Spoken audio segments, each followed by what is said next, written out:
Hi everyone, good evening, good afternoon, good morning. Where are you joining from? Welcome to our session 32, Leveraging Copilot Studio, Introduction to AI and Extensions. And we also have one more topic, which is Copilot Finance Agents. And this session is co-speakered by me. Along with me, we have Andre joining us all the way from Netherlands.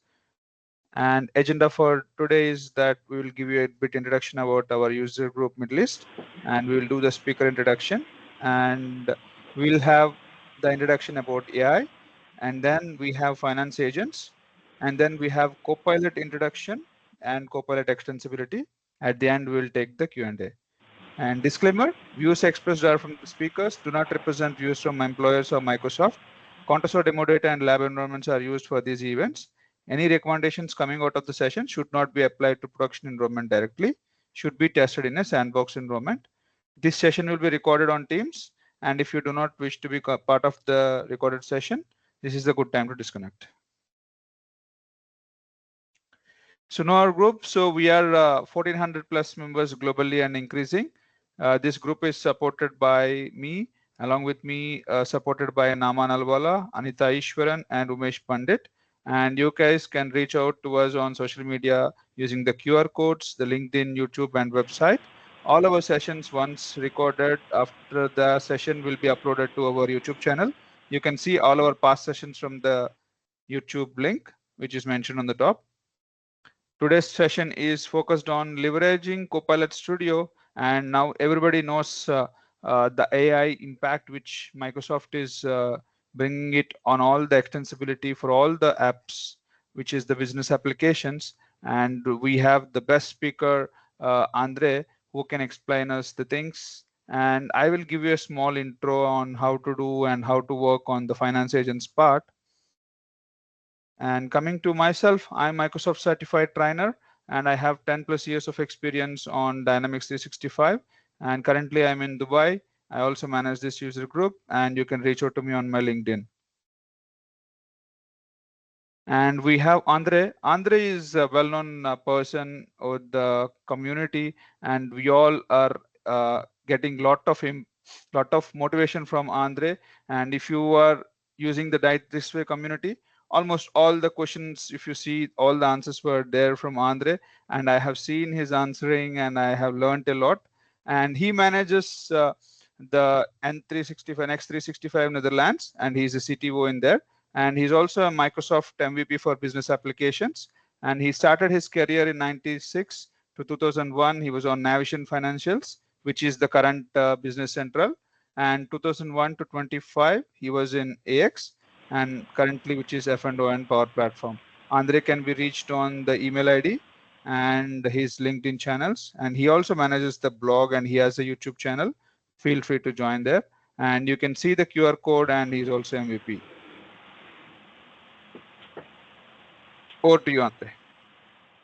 Thank you. I'll take over the screen sharing. And let me know if this will be visible. Yes, we can see your screen. Perfect. And thanks for the introduction. At least I don't need to do it myself anymore, apart from the introduction done by Venkatesh. I'm living in the Netherlands as a wife and 3 children. And when speaking with them about AI, what is AI, then just it's now summertime, it's nice weather outside, and they think it's about vacation. AI is all inclusive. But yeah, that's the level of my the interest of AI from my family. But of course, AI is artificial intelligence, and sometimes I also make another joke like it's Andre intelligence. But let's talk a bit about AI. It was already just started in the early 50s, where people wanted to just mimic the human brain with computers. And back then, the computers were really large machines with a lot of bulbs and energy consumption, and it couldn't do that much. But they wanted to try to see if they could make some neurons connected with each other and then let the computer think like a human being. In the early days, it was not that good, but also there was a guy named Alex Turing. He wanted to create a test like can a computer fool a human being, yes or no? Then later, starting in the 80s, it got more and more deep knowledge where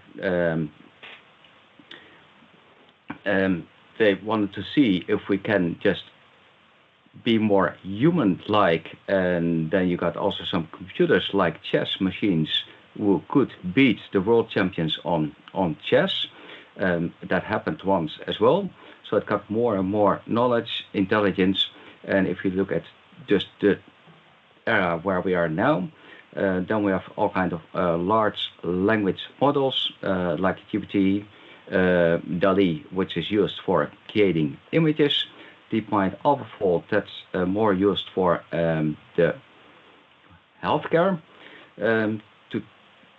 to enable some intelligence over there. And also, if you look at Sora, with Sora you can create videos based on prompting.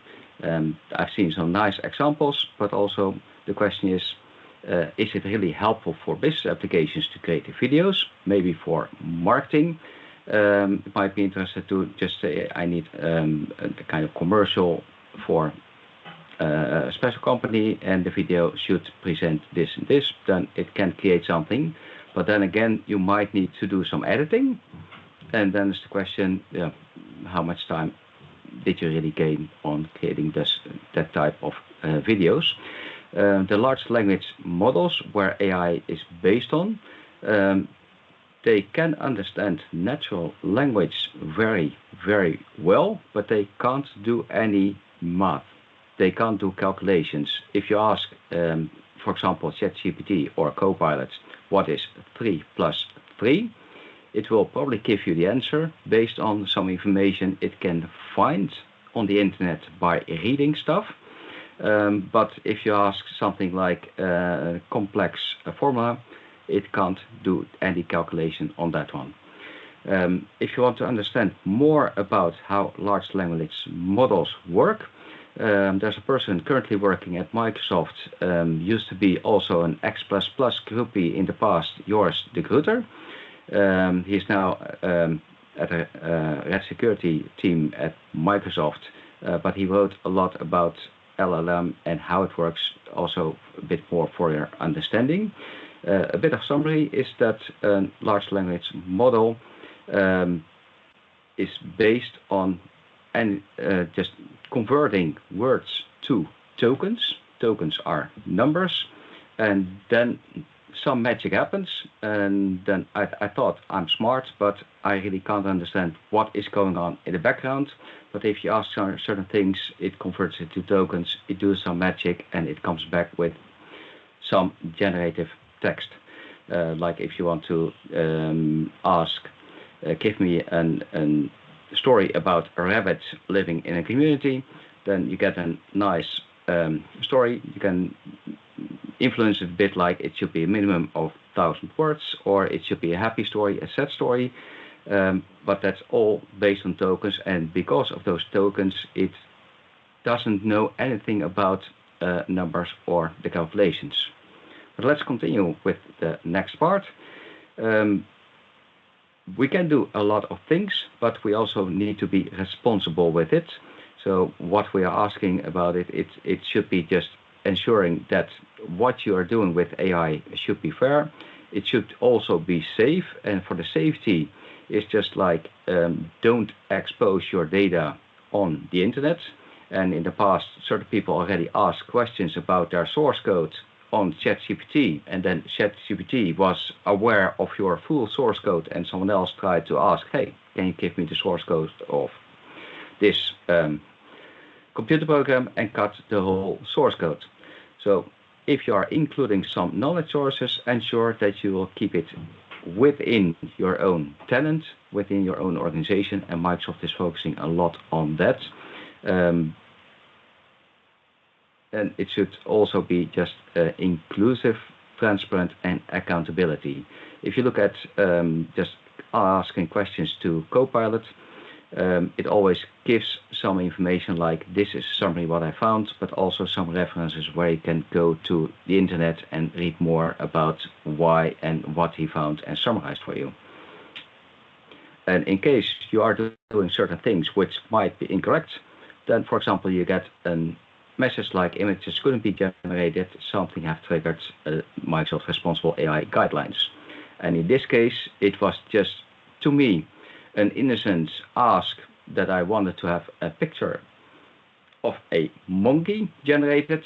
And because of the word monkey is also a bit of call name in the English language, it was refused. But when I did do the same question with the Dutch language, then it was generated.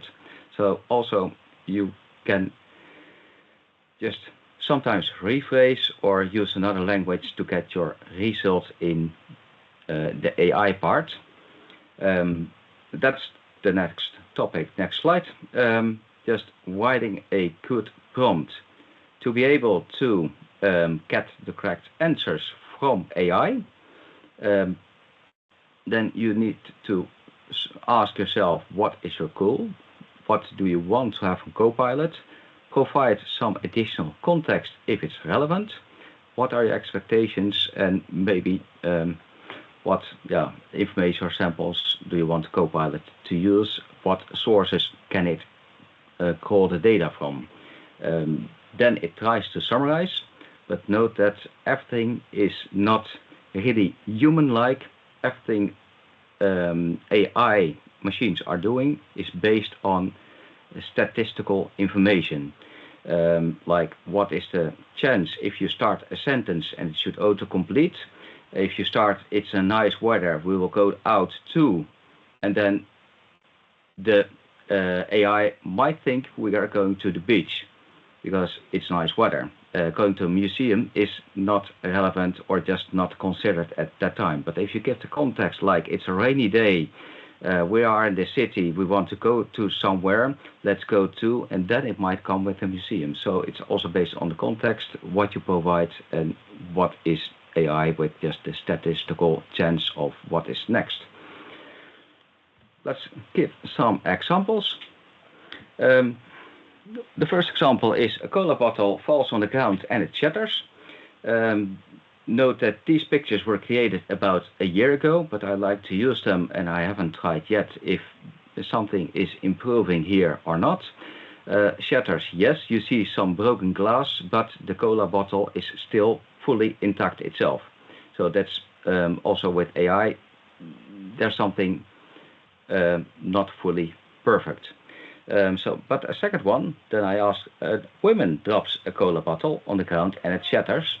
So what happens is now that indeed there's a woman over here dropping the cola and shatters and cola is just everywhere. Then I want to just extend this one a bit with just an also, there's also a next to her an old man in a wheelchair, and his shoes is getting hit. Now what we see is a difference here. It's not only an old man in a wheelchair, but also the woman is old now. So if we expect to have a young woman, we also have to enhance the prompt and provide that context. So let's add it a bit like we need a young woman, an old man, and in that case what we see is indeed again some mess with cola, but I don't see any shatters. But in this case it's a young woman, and a young woman is usually happy and smiling, but she should be shocked. So also add that to the prompting context, gives another result like, hey, this is something I can use. Still, the cola is not broken, but still it's now a young woman, old man, and they are shocked about having the cola fallen on the ground. What we see also is that sometimes it's more like a photo, sometimes it's more like a drawing. But there's one thing here which shows that really AI is statistical based. Maybe Venkatesh, do you see anything happening on these pictures? What you think that might be subject to change, or why? What do you see anything happening here? It's the cola bottle spread around. with Yeah, multiple well, personal entries. the cola is intact. The bottle itself is intact, but on every picture there's a Coca-Cola bottle, and I didn't ask for Coca-Cola, only for cola. So if you want to have Pepsi Cola, another brand, for example, you have to ask for it. But then indeed it can do it. So this is just like the common world. If the just large language models are trained, the largest part, the most people are just considering Coca-Cola and not Pepsi. So that's why also the pictures are initially using a lot of Coca-Cola. So this is just a statistical, everything is just, but still it's amazing. And what I'm using myself now is the Microsoft Designer a lot for also featured images for supporting my blogs. And sometimes it really has nice outcomes on that. Also for prompting challenges, some homework for you all to do. So write down Josh Darnit an exact instructions challenge. He has some videos on YouTube. It's really funny, but he's challenging his kids to write a good instruction. So that's also prompting to make sandwich with peanut butter and jelly. And just based on how they wrote it down on purpose, he is doing it wrong. So just also challenge his kids to be more specific. And that's also just good learning and bit of awareness of how creating the prompts.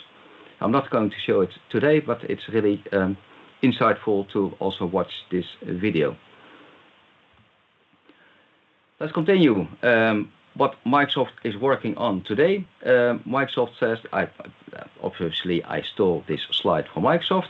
They're using it a lot, but Copilot is now the UI for AI, meaning that everywhere AI wants to be incorporated in the Microsoft products, Copilot Studio is just the interface between what will be offered within the application and what is happening in the background with just some AI agents, how it's being used. We will dive a bit deeper later, but if you look at what also Microsoft thinks we want to go to, and I think Microsoft is already working on level 4, where a lot of companies are just still not fully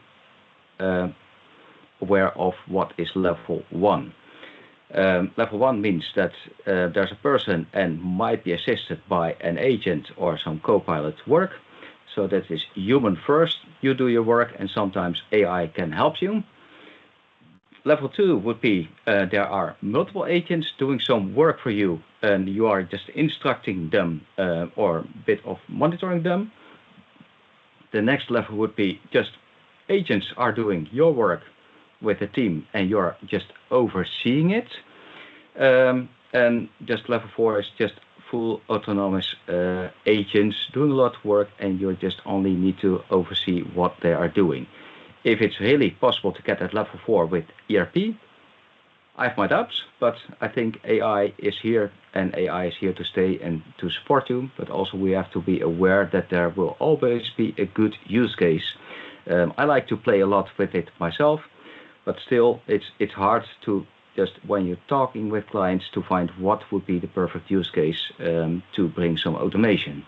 And sometimes it's just a small thing, like where I'm just currently at a client, they are just printing pro forma invoices to check, like, do we have all items on it? Are the quantities positive or might there be any negative quantities? Is there any price and is the tax settings, are they okay? Well, why do you want to print 100 pro forma invoices, check them manually? Maybe an agent can do it for you and just give the exceptions. That might save some work for them.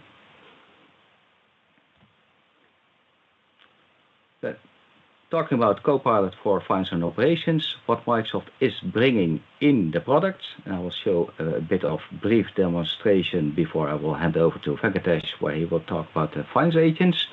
So what we have today is an app sidecar chat. Within Finance Operations, you can open Copilot, ask a question about the application, and it will come with some help that Copilot sidecar is trained on Microsoft Learn, so it should know everything about finance operations, but sometimes it's still mixed with Business Central and field service answers, for example. There's also some embedded AI, where on several screens there's a summary, like a purchase order summary or a vendor summary, what is going on, and some insights in what happened. But also, the application is supported by agents, where Venkatesh will talk more about that, where the agent is doing some work for you and just gives some statistical information, what has been done and where what level of automation did you reach with your agents. But it's also possible to create custom agents or chats and use that in Microsoft 365, or also expand Copilot Studio yourself. So let's dive quickly in finance operations. The session needs to be restarted. It waited too long for me.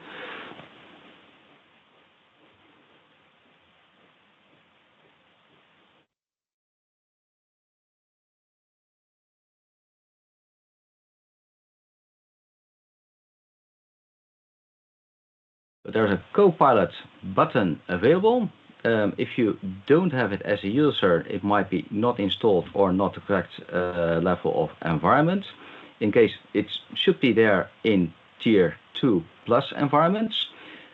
Also the unified development environments new, which you can deploy from the Power Platform Admin Center. If you then still don't see it, there might be some permissions missing. And if so, just go out to the internet or a community and ask a question about that. Well, for having a question about the app, yes, how to receive goods, for example.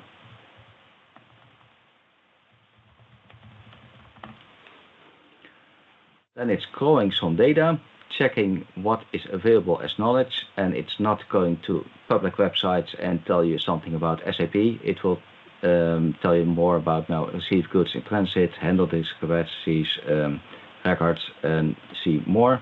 And then we can just follow up, like what about warehouse, mobile devices.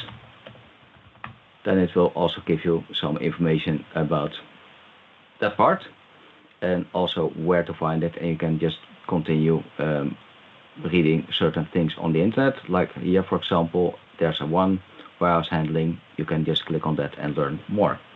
So this is the first level of some user guidance and help in the application. I'll also quickly open the all vendors workspace and a vendor account. Then on a lot of forms you now see also a summary by Copilot. It will just generate a status and some insights with some information, and I think it's quite interesting to see, hey, there were 3 delayed product receipts. Is that important to have it just in time delivered? Maybe we should follow up like 3 times. It's one time can happen with some apologies, but 3 times in a year, maybe we should evaluate the quality of this vendor. So go back to the slides, and I think it's now time for Venkatesh to take over. Thank you, Andre, for the introduction about the AI. So what are the finance agents? So finance agents are AI-powered tools. In previously, we were calling them as Copilot for Finance as well. And these are the agents which Microsoft is developing as we speak, and they are adding this features more and more. And these things are accelerated to impact the time what the finance professionals are going to put. So your day-to-day activities are going to be less time now, because the AI features are being used to do the day-to-day manual effort, and with more accuracy it's being to be done, and it will completely eradicate all your manual work, and it will give you a strategic insights. Andre, can I go to the next slide or shall I start sharing?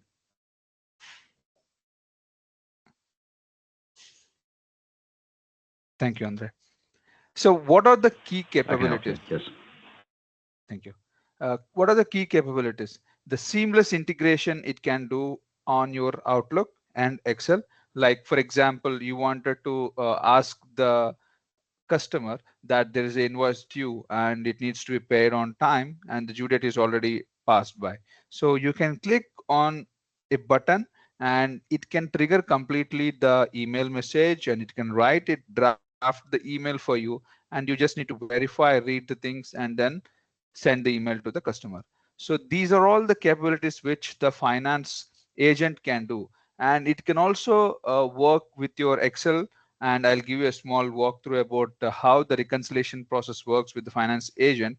And this can be done with multiple ERP systems. It's not necessary on this what we are using, the Dynamics platform or multiple products around Microsoft ecosystem itself.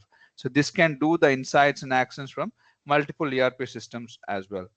And this will help doing the tedious reconciliation process. Now, if you see most of the finance professionals, how much time they do spend on reconciliations, may it be bank reconciliation, may it be vendor reconciliation, may it be customer tax. So that is part of the finance people job, and lot of effort by using VLOOKUP and manual reconciliations, and then the summary is always a tedious job.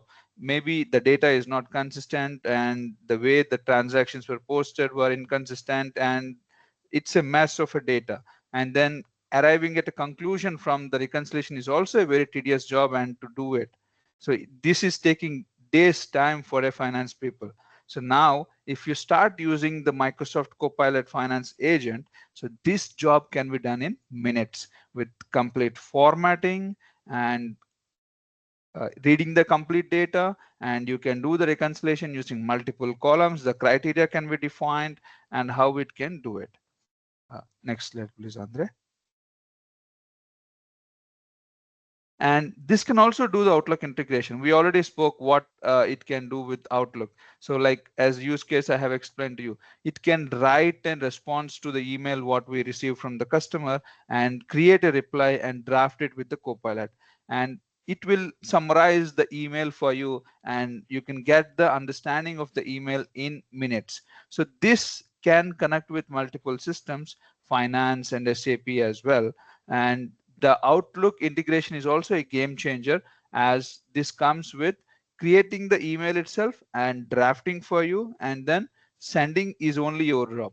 And I have heard from multiple sources, like it's always the responsibility is lying on us. AI is there only to help you and create the email for you, but once you send the button, it's always the responsibility triggered on you that you have sent the email. So make sure you are checking the data, whatever you're receiving from the AI, and it is always read and understood that the right data is provided to the people, and make sure you are triggering the email after you check it. Next slide, please, on there. So this is a Excel integration. So I'm going to give you a brief insight and I'll show you how the finance agent works on Excel. And streamlined reconciliation agent is available right now, and intelligence prompts were given for data comparison and auto-generated reconciliation reports and suggestions. So let me share my screen to give you a small walkthrough about this.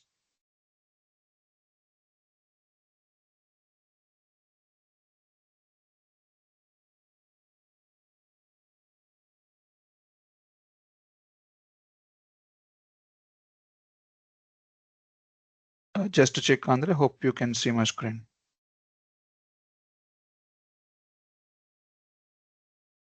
Andre, you're on mute if you're speaking. Yes, it's visible. It's visible for me now. Yes. So let me show the sheet. So what I have done is I have exported the vendor transaction data from Dynamics, and I have clicked on Finance Agent, which will get automatically enabled if you do the installation. And I'll share you the link how to get this installation done as well in the chat. And once you have all the details, if you see the voucher number, date, invoice, and description, these are all the fields available in the transactions. And once you have this data, you can click on the financial reconciliation. So okay, so if you click on the financial reconciliation, and it will show you the tables. Okay, if you have not done the tabling, so make sure you select the data and click on the insert.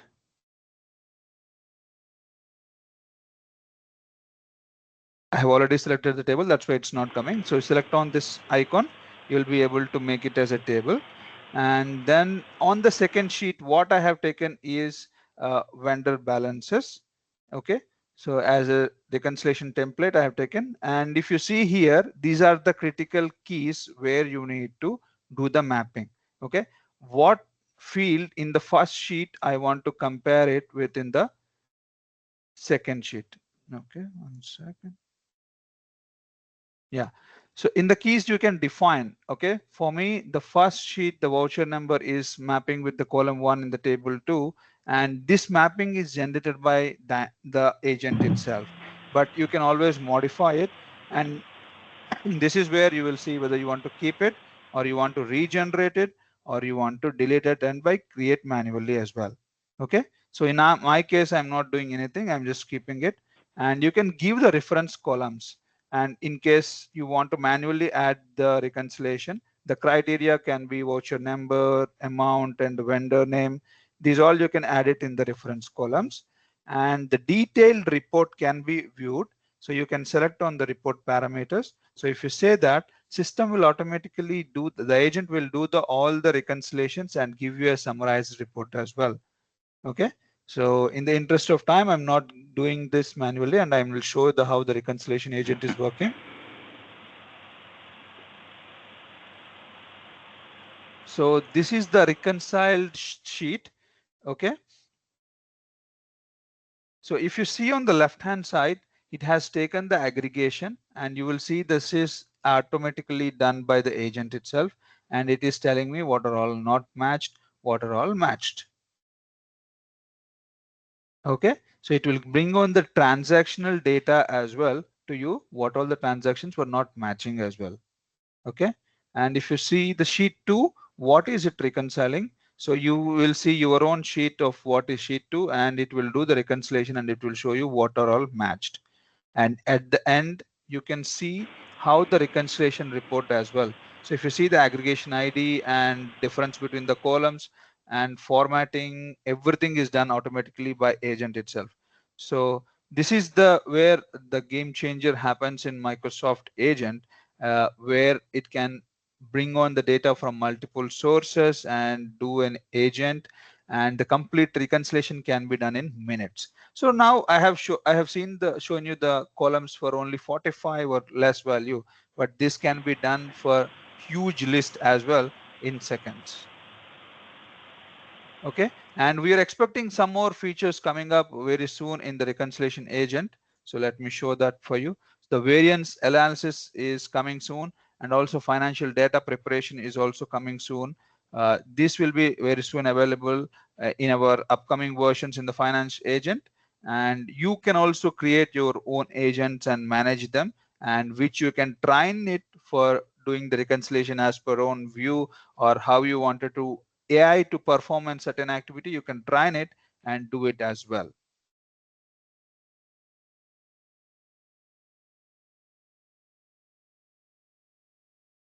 Okay, with this, I'll hand it over back to Andre. I'll start sharing my screen again.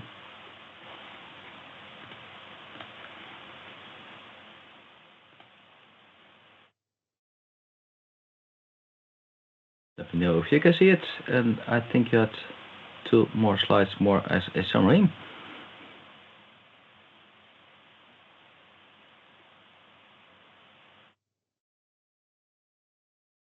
Yeah. So one more thing is this, it support multiple languages. It works with ERP and finance systems, and it is currently available in US English, and very soon Microsoft is adding in the upcoming versions the multiple languages and multiple regions as well.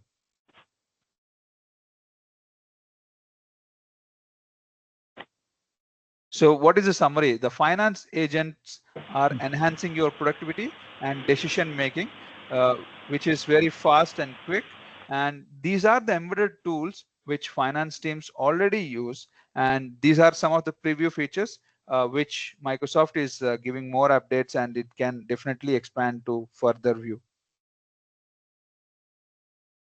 So with this, thank you so much for the finance agent, and handing over back to Andre for the Thank you, Copilot. Venkatesh. Yes. Well, if you look at what can users do to build their own agents, there are some levels where you can start with no code, and you can also have something pro code or in between the Copilot Studio. If users will have access to the Microsoft 365 Copilot, they can have an AI assistant for work, use certain AI features, get, for example, summaries of meetings, some action points out of it.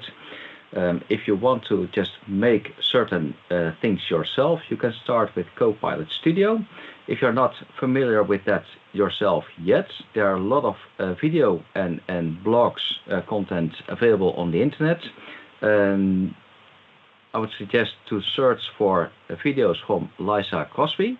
She's an MVP living in Australia, and she makes a lot of good Copilot Studio content, which you can learn from and get started. With Copilot Studio, you can just build your own custom agent, or also extend the finance and operations Copilot, which is available in the app. And if you want to have just full control on what is happening with security or functions or what's doing, and instead of just using the Microsoft Copilot credits, you can just use another way of Azure credits and build some apps yourself, train it fully up like how you want to do it, and also just have full choice of any model, just large language model, which is available for you.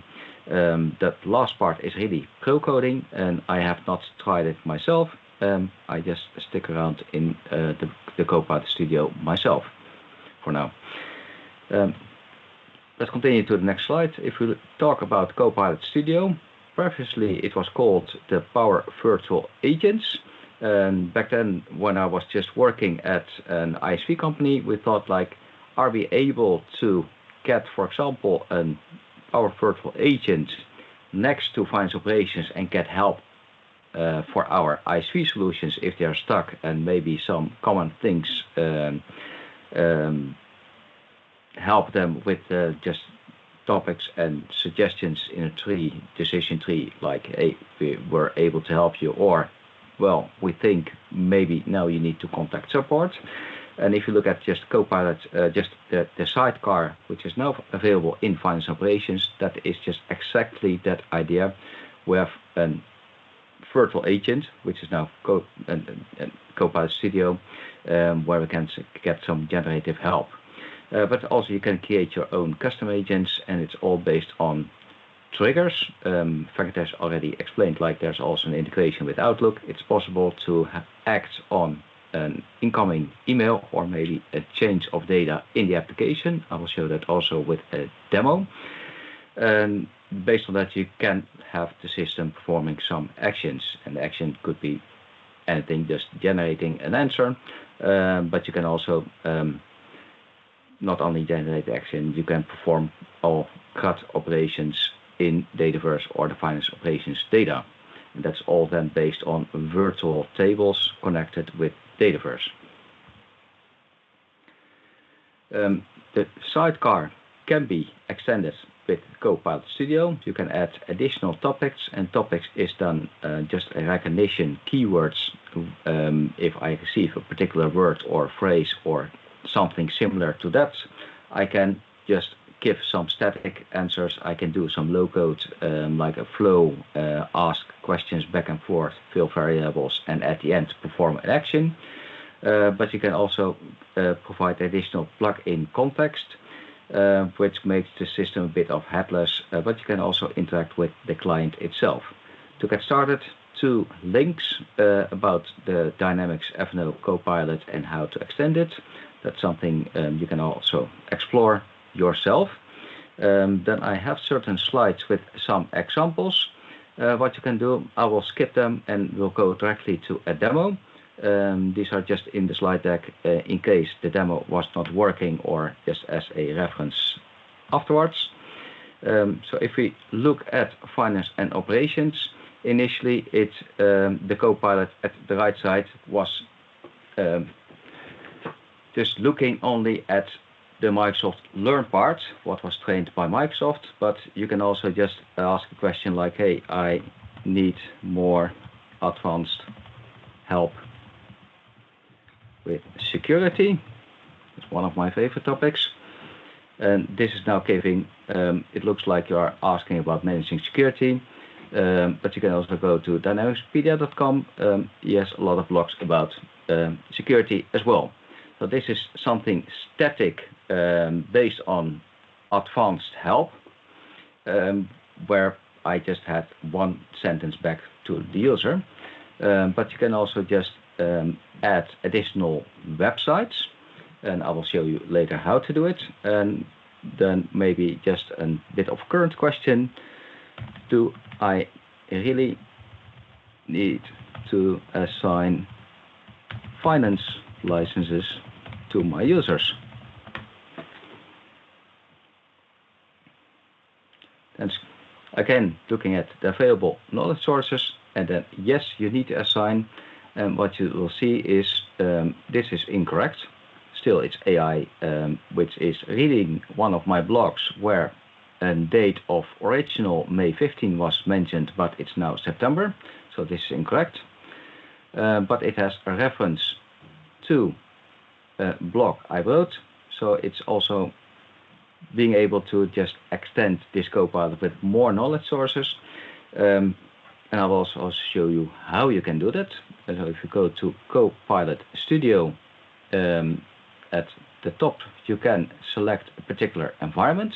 And maybe you notice that I have now 3 series, but in each of the environments I have different demos and examples. You have your most recent used agents available in the homepage, but you can also look at all agents available in this in this environment. You can also add your own agents, and I will show you that a bit later. But if you open the Copilot for Finance and Operations apps, you can have a view what is available today. You can probably add some additional instructions, like if someone is mentioning Business Central, that is out of scope. But for the knowledge, you can just add additional knowledge sources. What I did here is my own blog website, so it was able to know more about licensing now as well. And if we click Add Knowledge, you can add public websites, but also documents stored on your SharePoint. So if you have any work instructions, how to create a vendor or how to create a sales order or what to do with a sales invoice, how to post it, those instructions can be included in this as knowledge as well. Also what's available is a Dataverse, and if you add Dataverse, you can also add virtual tables and then extend the knowledge with the contents of your data in finance operations. And then you can start asking questions about which vendor has an email address stored with Andre@dynamicspedia.com. It will be able to search the data and give the answer like, hey, this is the vendor number, and is this the correct answer, yes or no? So what you can do is just add more and more knowledge, and if you are in an implementation, at least it would be helpful to just provide the work instructions if these are stored on a SharePoint server. And the fun thing with Dataverse, I told you that AI is not capable of doing math, but you can ask questions about what is the total revenue for a customer or how many customers buy this product. Because that will be translated into an SQL query. An SQL query is more a kind of language which is understood by AI. So it will then, for example, create an SQL query like select count and rec ID from cast table where, etc.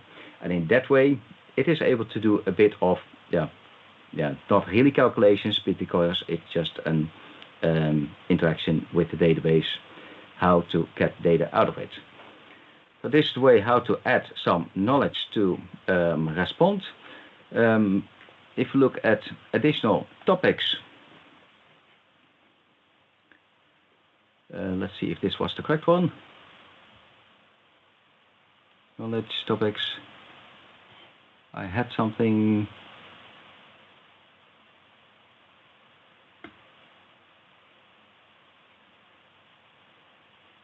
No, I lost it here.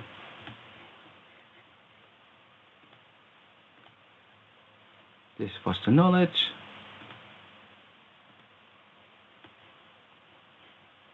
I think it's in another environment.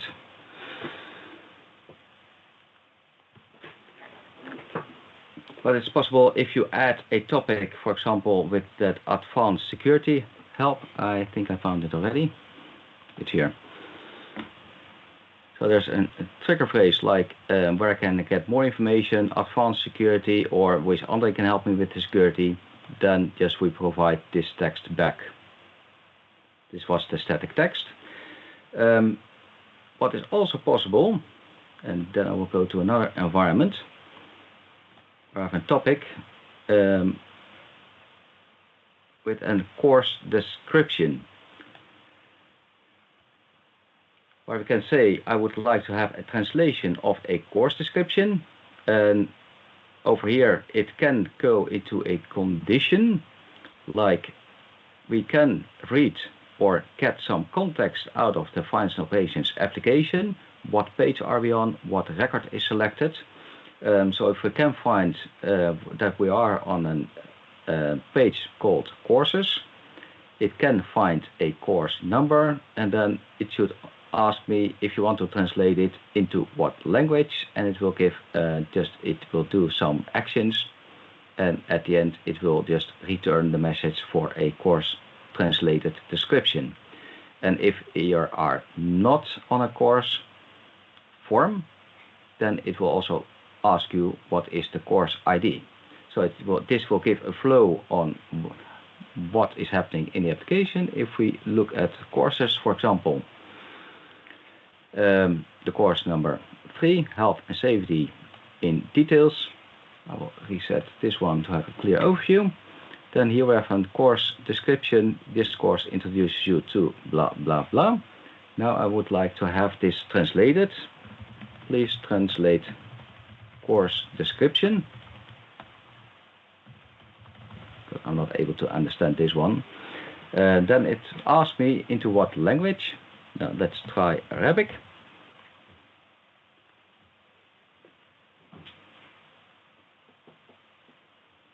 Working on it, and maybe you can judge it, but I'm not able to read this. But at least it knows the course number 3 was selected, and I will give a translation for it. So this is one of the options to interact also with just everything you're doing on the client and want to get some additional help with Copilot Studio. And I can make it more just amazing as well, as if we look at another environment, it is possible to add X++ coding and act on what is happening in the application.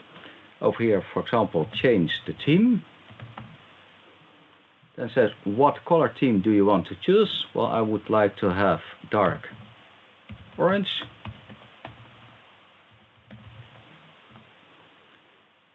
And now it's also changing the client theme for me.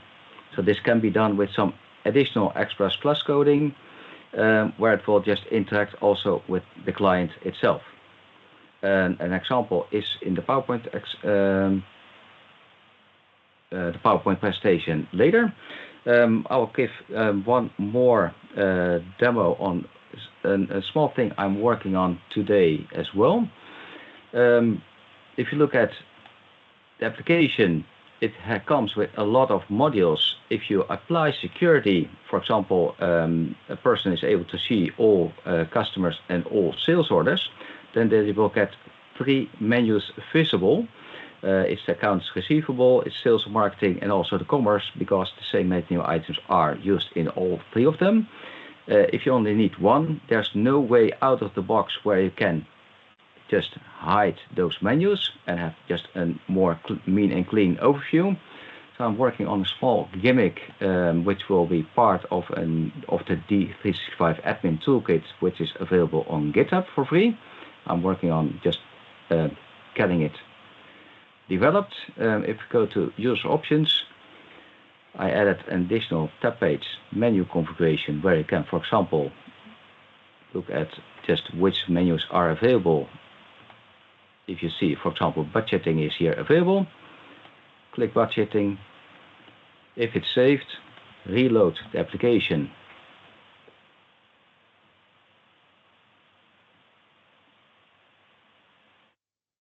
Now that budgeting is gone, but you also still see, for example, payroll here.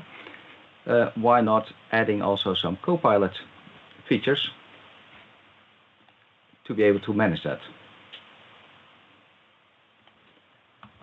Please hide a menu for me. If we look also at the menu configuration, well, let's do the tax, which is not hidden yet. Which menu do you want to personalize, which is tax? It says it's now marked as hidden. If we refresh first this page,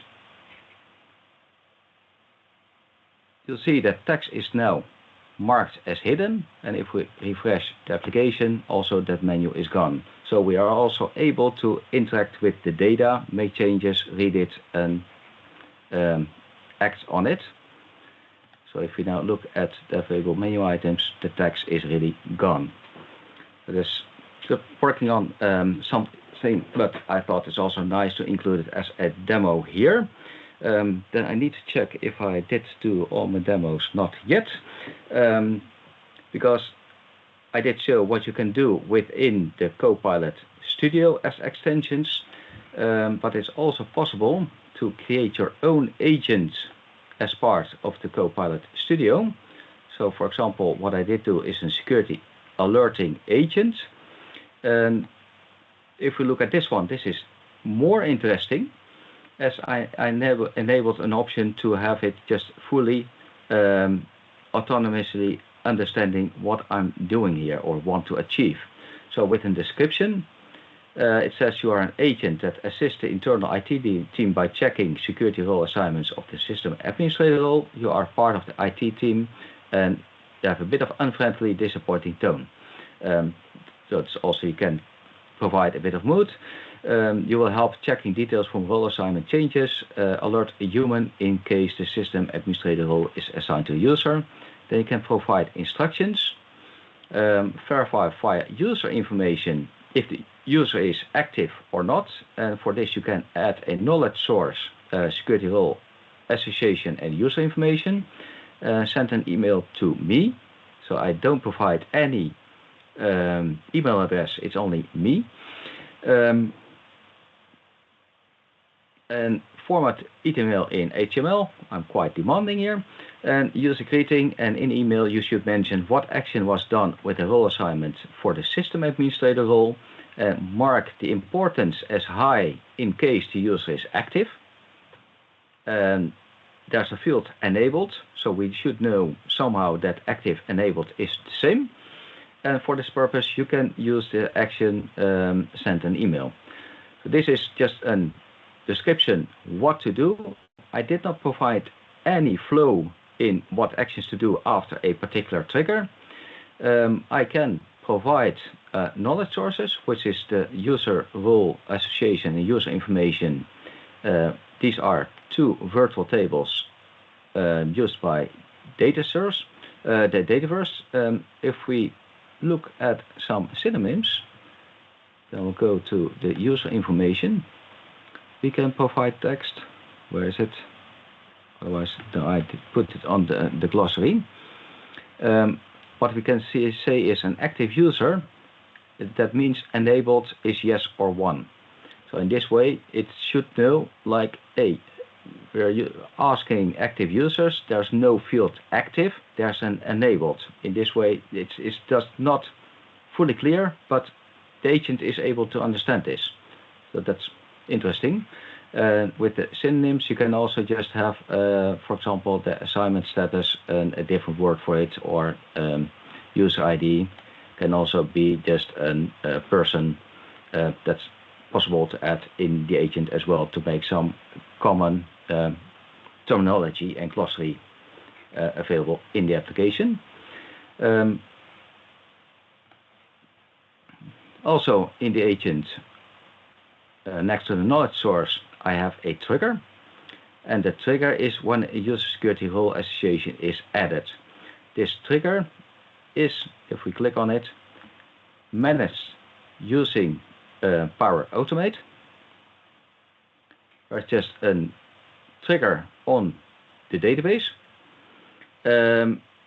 If something happened with a user role assignment, and from that it sends a prompt to the specified Copilot for processing. That's the only part of Power Automate. And so if something is happening, it will start this security alerting agent for me. And it also has some actions. Where's the action?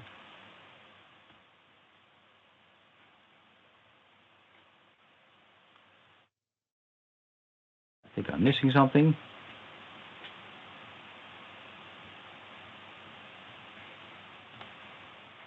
It's a knowledge. There's an option and tools where you can send an email, where you can also just provide what to do and not to do. To subject the body, fill with AI, fill with AI. This is all just not instructed how and what, just only some prompting using the description and the general instructions. Now let's see what is happening over here. If you go to Finance Operations, and from the recent our code, it's not here. Oh, it's here from the users. For example, if we take Arnie, if we assign an additional role, accounts payable clerk, we take another user, Charlie, assign the system administrator role, copy from admin,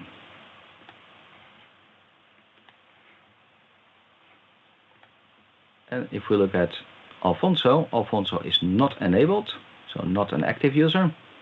Also here we will assign the system administrator role.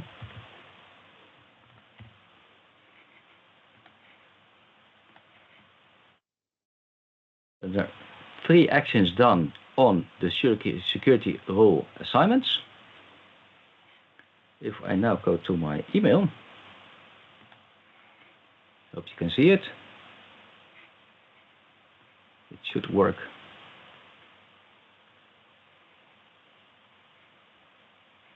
Yeah, the first one is coming. It says the system administrator role has been assigned to Charlie, and the user is currently active. And I forgot to mention, just like give a random joke to system administrators, just heads up, because we all know how much fun it is to deal with system administrators. That's just one thing. If we go back to the second one, we also see this one was marked high and this one is low, because Alfonso was not active. And why do programmers prefer dark mode? Because the light attracts bugs. That's again another just random joke added as part of the instructions. I've got to highlight it, but it gives them just an idea of what is possible with information. Also, when you revoke access, it will also recognize that the assignment was deleted, and it will just also mention, like, well, the system administrator role has been removed from a user.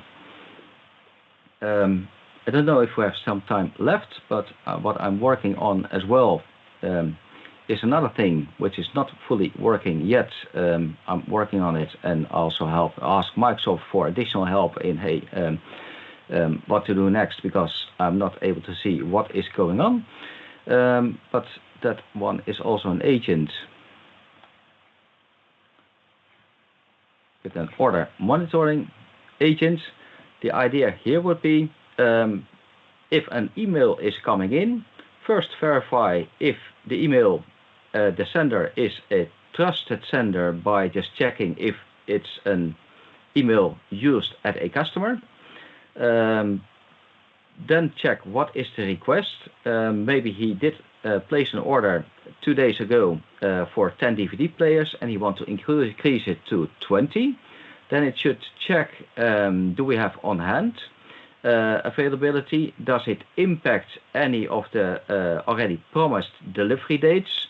If it's all positive, so we have on hand and it does not make any changes in the promised delivery date, then we can increase it and also send an email back to the user or just to the person who made that order or that order change.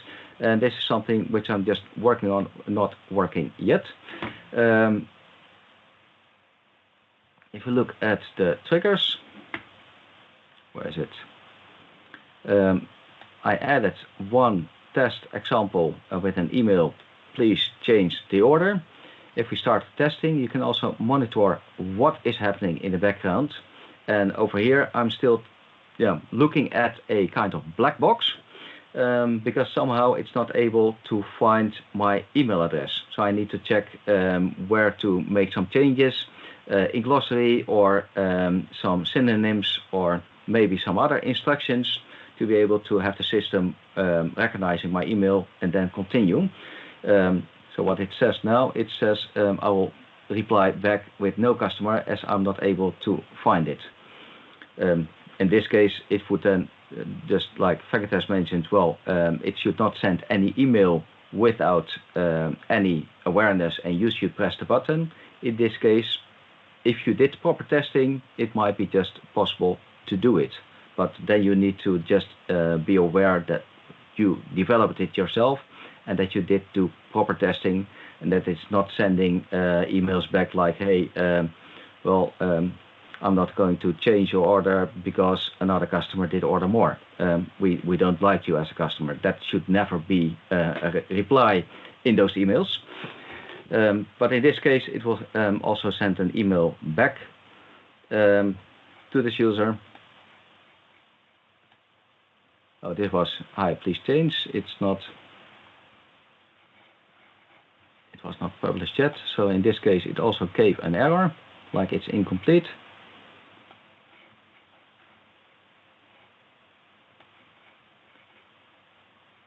Try to test it once more.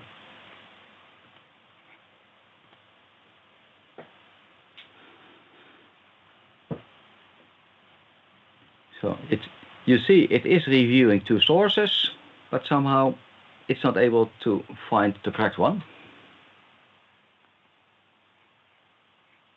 And now still another error. So I need to check because I was able to already send back another email like thank you for your message, but we were not able to find your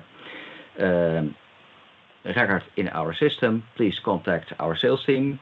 That should be the reply then if we can't find anything useful.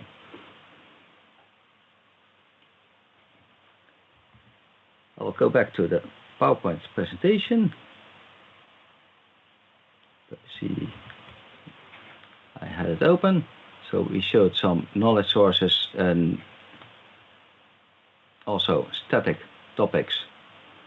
Some low code where we could translate the course description. But also if you want to add topics, this is just an example what you can do for just the change of the client theme. And as just additional part, you also need to configure a topic and just ask the question which color and then translate it to what value it needs to be changed to. That is part what you should do on Copilot Studio, separate from this coding. But if you look at the coding, if there's a trigger, you can just use any X++ or business logic to be able to get FNO collecting things or doing things on your behalf. As last comments from my side, there are some evolving technologies what Microsoft is currently working on themselves quite a lot. First of all, you might have heard or not about Model Context Protocol, which is more just an unified method where an application will expose their AI capabilities or data in the backend using just one protocol, one unified method.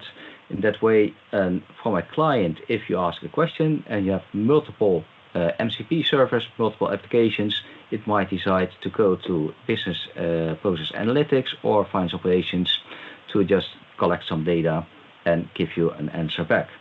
But the Model Context Protocol, then you can also just have agents to agents connectivity more easily. And also what Microsoft added is an option for deep reasoning in Copilot Studio, which was initially only available if you want to code for the Azure AI Foundry and build on your agents.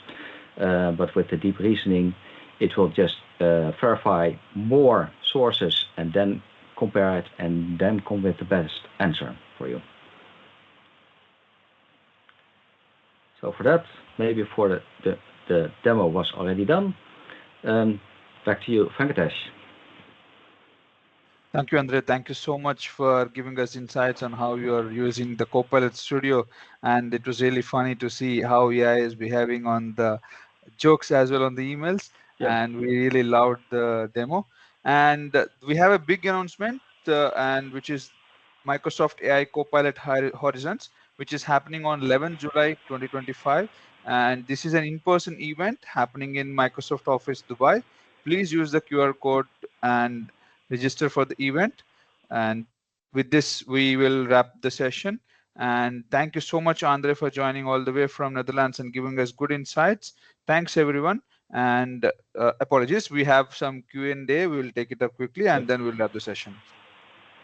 Yes. And Andre, I have some questions. I'll take it through first, and then you can ask. So if a user asks AI a question about HR related data, they don't have access to HR data in F&O, would AI display the answers? No, it will not.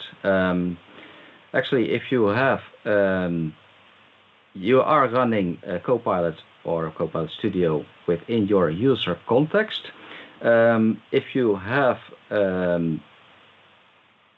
via Dataverse the virtual tables provided as knowledge source, then it will still verify your user security. And if you open, for example, make.powerapps.com, go to tables, if you don't have access to a particular data entity in finance and operations, you will not see the data in Power Automate, also not in Dataverse. That means that it will not be able to know anything about HR if you don't have the permissions in F&O. Okay, thank you, Andre. And the next question is also from Tom. So the order monitoring agent to look for the email on the customer's V3, is that using data entity from Dataverse CE instead of FO data entity? No, the customer's V3 is from finance and operations, but yeah, as it's not working, I need to just review all my settings, and I'm just also considering just to build it fully again from scratch to see what I missed over here. Actually, it is possible also to combine data, so to provide the accounts from CE and maybe the orders from F&O. That would be possible as well. But I didn't use any CE entity myself. And Mohammad Pahara has asked, do we have related course in Microsoft Learn? I have added the list of the courses which are available for Copilot for Microsoft Learn already in the chat. You can start digging in how the Copilot works and the basics from the Microsoft Learn as well. And I have allowed the mic for everyone. Feel free to unmute yourself and ask the questions. There's one other question. Can we set up dev UAT and prod environment in Copilot Studio? The answer is in fact yes. If we just open Copilot Studio, it is possible to have an environment change where you can have your sandbox, a development environment, production environment as well.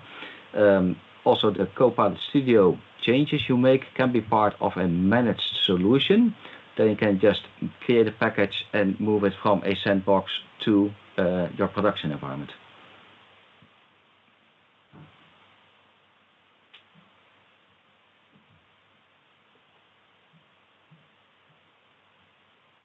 And we have a couple of more minutes. Quickly, we can take some questions. Feel free to unmute yourself and ask a question. Also, in case we missed any answering any questions, which was already before in the chat, because I was not able to read all of them. Yeah, I think we have answered most of it, I feel, from the chat. Okay. So we'll give one more minute to see if anybody has any questions. Otherwise, you can start using the system and come back to us. You guys can reach out to us on LinkedIn. Andre and me are available, and you can ping your questions directly, and we will be happy to answer them as well.